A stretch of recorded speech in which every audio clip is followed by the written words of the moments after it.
आप सभी का बहुत बहुत स्वागत है।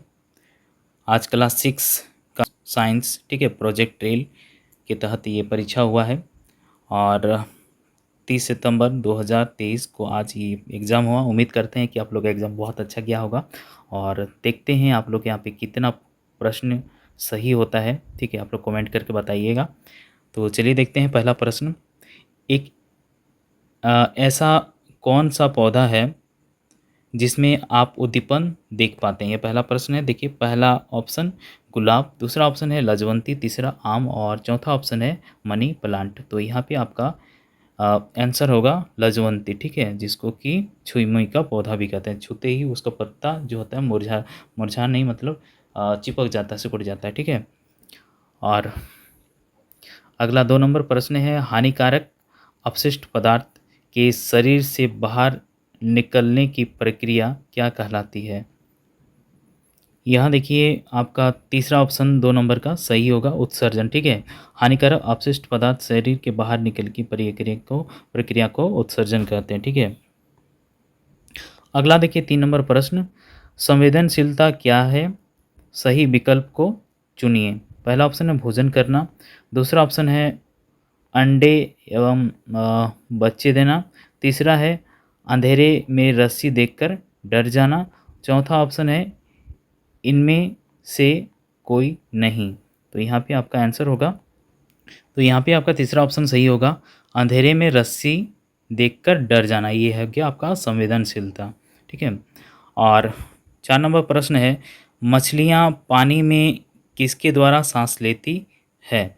तो यहाँ पे आपका पहला ऑप्शन है मुंह से, दूसरा ऑप्शन है गलफाड़ से, तीसरा धमनी से और चौथा पंख से। तो यहाँ पे आपका दूसरा ऑप्शन सही होगा, गलफड़ से। 5 नंबर प्रश्न है, व्हेल तथा डॉल्फिन में श्वसन के लिए नसदार कहाँ स्थित होता है?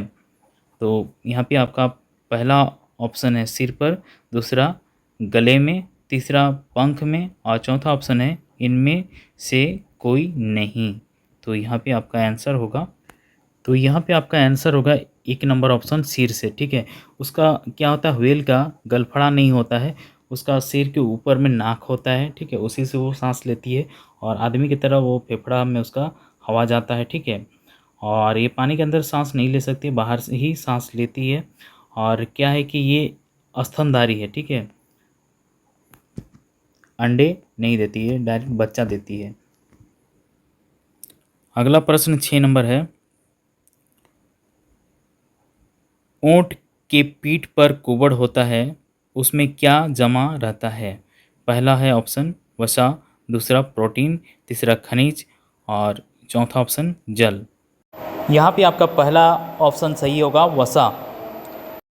अगला 7 नंबर प्रश्न है, उभयचर प्राणी कौन है? ठीक है, उभयचर यानी कि पानी और जमीन स्थल दोनों ही जगह ये रहते हैं। ठीक है, तो पहला ऑप्शन है मेढक, दूसरा है छिपकली, तीसरा मछली और चौथा ऑप्शन है शेर। तो यहाँ पे आपका आंसर होगा मेढक। ठीक है, मेढक एक ऐसा प्राणी है जो पानी और ज़मीन दोनों में रहता है। ठीक है, इसके साथ साथ आपका जैसे कि मगरमच्छ हो गया, घड़ियाल, यह सब, और कछुआ, ये भी पानी और माने जल और थल दोनों ही जगह में रहते हैं। ठीक है, अगला देखिए 8 नंबर प्रश्न, पेड़ों में उत्सर्जन का उदाहरण क्या है?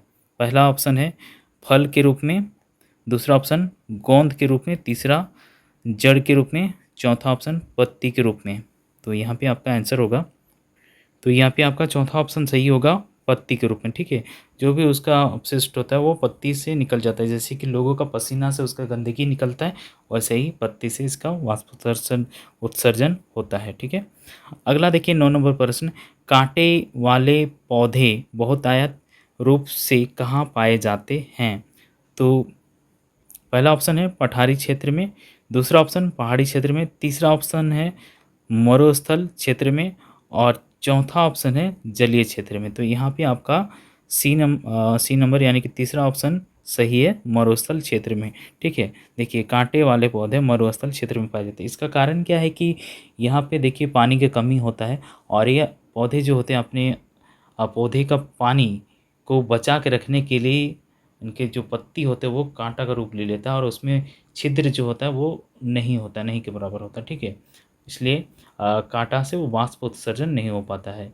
ठीक है, यानी कि किसी भी पौधा को अगर यदि सप्ताह भर महीना भर भी बारिश नहीं मिलता महीना, तो भी वो रह जाता है। और यहाँ पे प्रमुख प्रजाति में आपका कैक्टस नागफनी जो है पाया जाता है। ठीक है, और रेगिस्तानी इलाका दो तरह का होता है, एक ठंडा होता है, एक गर्म होता है। ठीक है, और इसके बारे में आप लोग को अच्छा से फिर अलग वीडियो में बताएंगे, ये कुछ बता भी चुके हैं। ठीक है, और विस्तार से इसको आप लोग क्लास के वीडियो में समझ लीजिएगा। 10 नंबर प्रश्न है, पौधों द्वारा अपना भोजन स्वयं बनाने की प्रक्रिया क्या कहलाती है? तो यहाँ पे पहला ऑप्शन है प्रकाश संश्लेषण, दूसरा उत्सर्जन, तीसरा ऑप्शन है उद्दीपन और चौथा है पोषण। तो यहाँ पे आपका पहला ऑप्शन सही होगा, प्रकाश संश्लेषण। ठीक है, देखिए ये प्रकाश संश्लेषण नामक प्रक्रिया द्वारा निर्मित देखिए हरे मतलब हरे पत्तियों में मौजूद हरित लवक की सहायता से सौर ऊर्जा या प्रकाश ऊर्जा को प्राप्त कर उसे रासायनिक ऊर्जा में बदलते हैं। ठीक है, ये प्रकाश संश्लेषण के द्वारा अपना भोजन तैयार कर लेते हैं अपने आप। ठीक है,